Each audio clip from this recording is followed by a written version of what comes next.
Good evening, everyone, and welcome to Satellite Designs.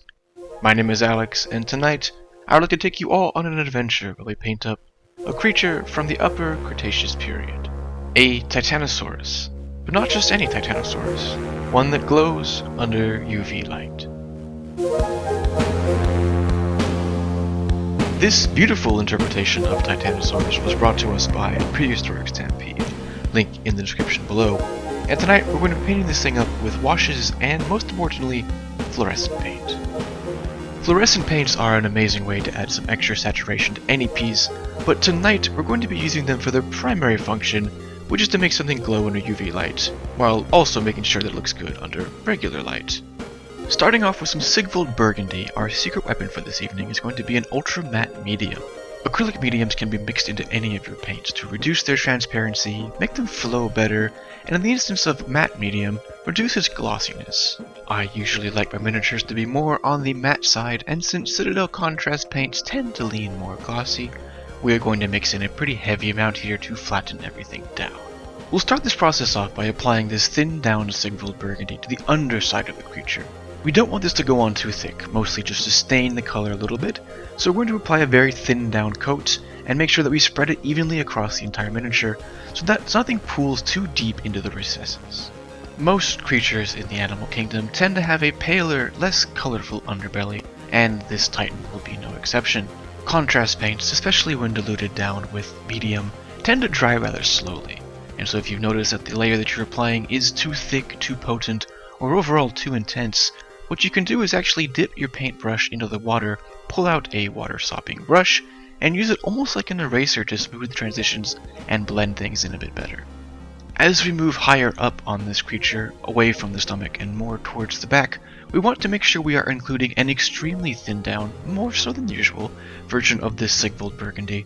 This is to make sure that the transition between the stomach color and the darker, rougher scales on its back is not a flat line. Most creatures have a smooth transition from stomach to back, and this is how we're going to reflect that here.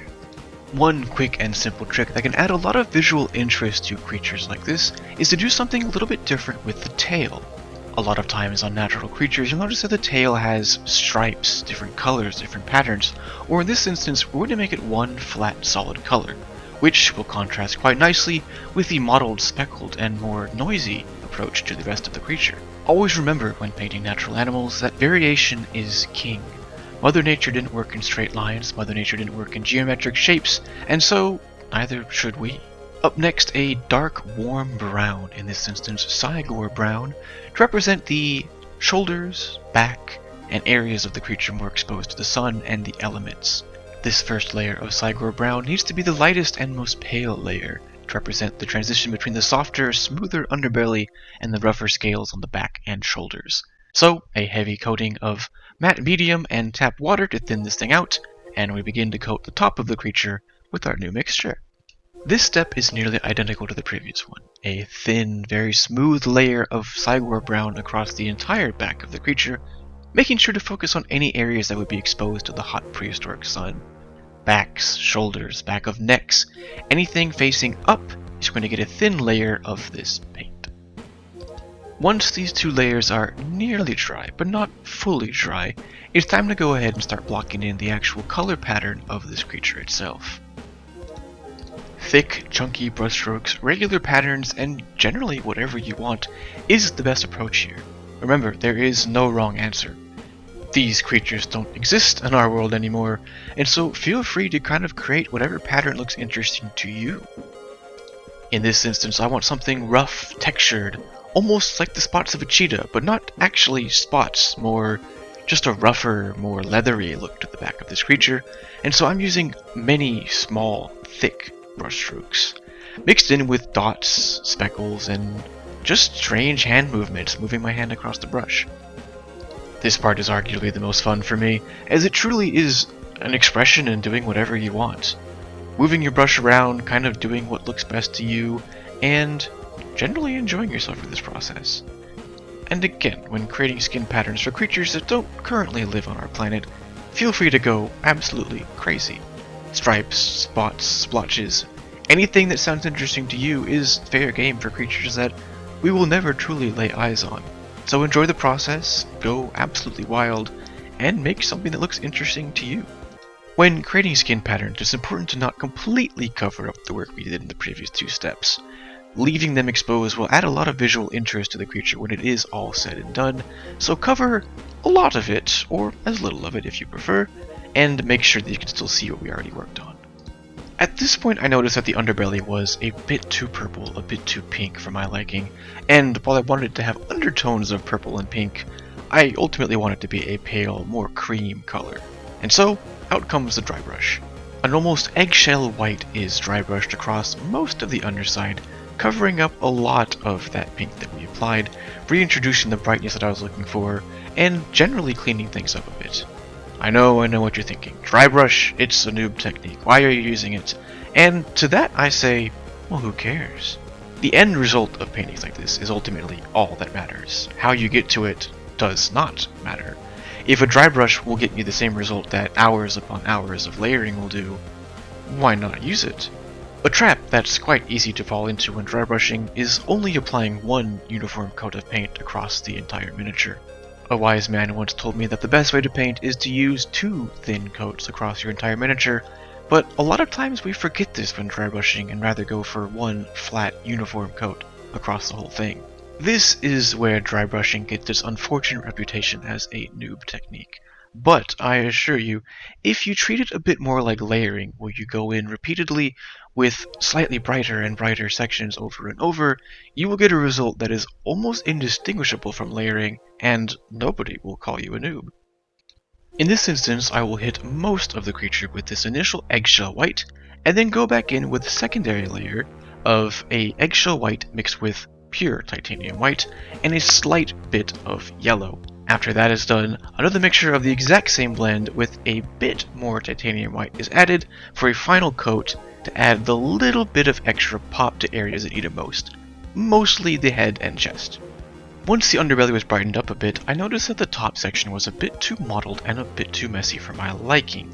So I mixed up about a 50-50 mixture of Cygor Brown and Sigvald Burgundy, and went in slower, more deliberately, in covering most but not all of my previous work with this new mixture.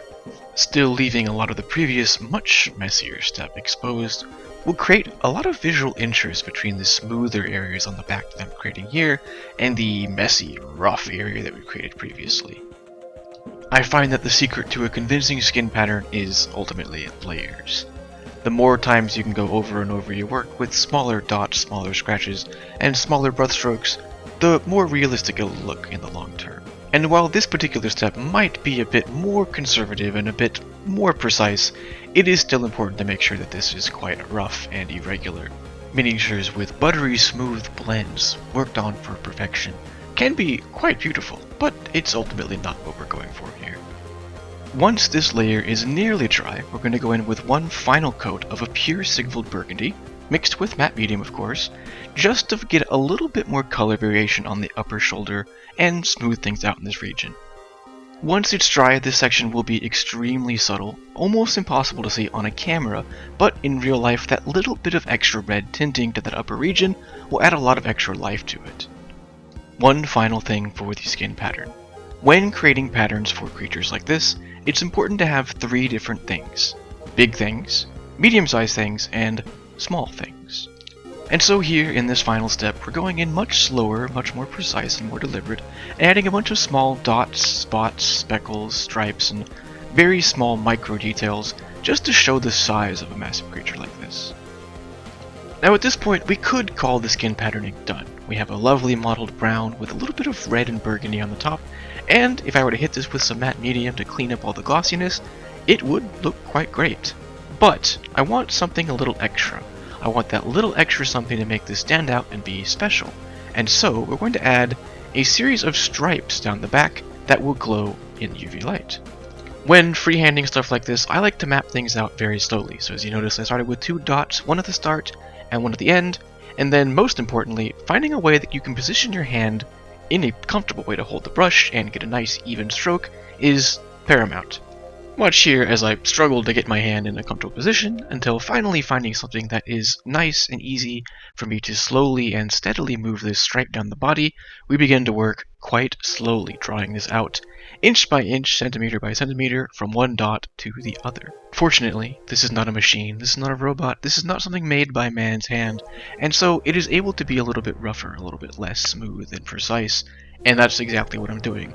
Not focusing on razor precise lines here, but rather the general shape that I'm going, as you can see me continuously referencing the other side that I already completed.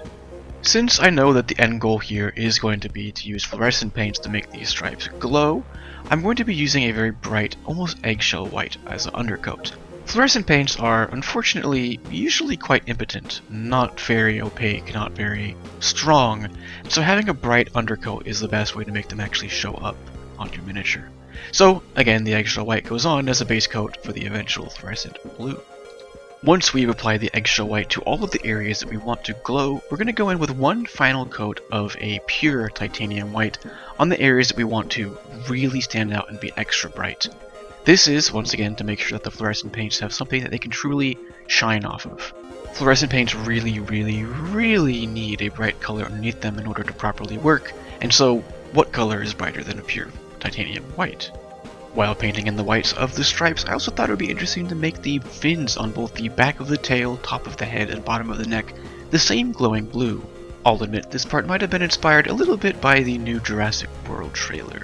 Seeing the Titanosaurs in that with the bright red fins got me going and got me thinking here, but I've been painting a lot of red lately, so we'll go with blue for these. Once the two different layers of white are dry, I like to apply fluorescent paints with an airbrush. You can do it with a brush, and we will later on go through another coat of a different color with the brush, but for the initial layer, I like the smoothness and consistency that an airbrush gives. By all means, if you don't have an airbrush, this can absolutely be done with a brush, but the airbrush will speed things up and apply a much more even coat for my liking, and so I am going to be using it here. Just like if we were using a brush, it's important with an airbrush to make sure that we use multiple thin coats across the stripes. As I mentioned earlier, fluorescent paints aren't quite the most potent, and they tend to require multiple layers to get the exact color and exact saturation that you're looking for. And so we'll probably apply 2, maybe 3 coats of this fluorescent blue ink until I'm satisfied with the result. When it comes to airbrushing thin, very watery paints like this fluorescent ink, you want to use it almost like, for those of you that have fired real weapons or played shooters in your life, burst fire rifles. Spray, release, spray, release, spray, release. A steady, even back and forth of this motion will ensure that you don't get pools of paint where it doesn't want to be, and give it time to dry in between the different spurts. As a wise man once said, remember short, controlled bursts, and I believe he was referring to an airbrush, though it's been a long time. Someone can correct me in the comments down below if he wasn't talking about an airbrush. Either way, it applies to the situation here. I like to use short, controlled bursts in order to keep the consistency nice and smooth. Since the airbrush is already out, I'm going to go ahead and hit the base with a nice, warm, sandy tan color. I am imagining this creature walking through a hot, wasteland-like desert, similar to the Mojave in the west coast United States, so we're going for a darker, more reddish tan, rather than a paler, more sand tan. My airbrush was also acting up quite a bit today, so I want to avoid using this thing as much as possible, but in this instance for the base, a rougher, more splattery approach is perfectly fine. 2 final steps with the airbrush, and then we'll go back to the regular brush. First up is going to be a very watered down, with both tap water and a matte medium, kind of warm sunshine yellow. This step is almost invisible on camera once it's all said and done, but in real life it'll actually help make this creature seem to look like it's in its environment a bit more. After all, when we are outside, the golden sun reflecting on our skin makes us appear slightly gold as well, so we're doing the same thing to this creature here. After we've added the subtle sunshine and the entire paint job is left to dry for a few hours, I'll go back through with a spray of matte varnish to even everything out. Since at this point we have used multiple different coats of multiple different brands of multiple different styles of paints, the matte varnish is just there to even everything out and unify everything so we don't have some areas extra rough, some areas extra glossy, and everything in between. If you like having different specularity across the different styles of paints, feel free to omit this step completely. Now, for my favorite part, it is time to whip out the blacklight. Since we are painting with the intention of having a creature that glows under UV light, it is important to paint under UV light. Though, when doing this, make sure you're not painting under exclusively UV light. In this instance, I have two lights going, the light overhead and the UV light. The light overhead is set to about 80%, where the UV light is set to about 20%. This combination allows me to see how things will look when they are glowing, but also not burn my eyes out and allow me to also still see what the model will look like under normal light as well. Plus, a combination of the two lights I just think kinda looks pretty darn cool. Anyways, enough about fancy electric bulbs, let's get back to painting. When I painted the stripe, it was one flat color, one flat fluorescent blue, which looks pretty cool, but we can always do better. And so here we're going through a mixture of the same fluorescent blue mixed with a fluorescent green and a bit of pure titanium white to make it pop just a little bit more. The goal here is to add a bit of color variety. Nothing, I believe, should ever be done in a single coat. And while the blue looks very good on its own, the little extra light to both change the color of things, plus brighten it up naturally as if the sun was hitting it from above, will add quite a bit of life and interest to it when it's all said and done. And just because we're using fancy fluorescent paints doesn't mean we get to skip the fundamentals. As we always do with painting miniatures, multiple coats of increasing brightness, slowly adding in more white and more fluorescent green, will allow me to have certain areas, mostly focal points like the face and the fins and the top of the shoulders, stand out and pop just a little bit more. At this point, it's looking quite good, and we could call it done. After about 2 hours of work, we have a pretty good looking product. But there's a few extra things that I want to add to give it that little special something. This special something will come in the form of a few precise layers of a lighter greenish yellow brown that'll be applied to the areas that I want to stand out a bit more. For dinosaurs and creatures like this, areas of interest tend to be things like shoulders, faces, and if they have them, wings and spiked tails. In the instance of a sauropod like this one, upper shoulders and face will be our best bet. Still wanting to keep the upper areas of this creature rough and rugged, the brushstrokes that we'll be using here are short, jagged, and irregular, though, because the paint is quite thin and quite smooth, the blends will be quite thin and quite smooth as well. The most important part of any miniature to apply highlights to, and to apply that extra special bit of attention to, is, no matter what your subject matter is, the face. We humans instinctively gravitate towards faces. Whether we're looking at other people, dogs, cats, lizards, or dinosaurs, our eyes naturally gravitate towards the face. And so, it's important to spend that extra bit of time to make sure that the face is the most detailed, the most well-rendered, and the most fleshed out part of any miniature that you paint. After all the highlights have been applied, we'll go back in to actually dry brush the base with a brighter, lighter color of sand tan. This is going to be the same color we used earlier, mixed with that same sunshine yellow and the same titanium white from before. Add a black rim job to the edges of the base, and at this point I believe our Titanosaurus is ready, once again, to walk the earth.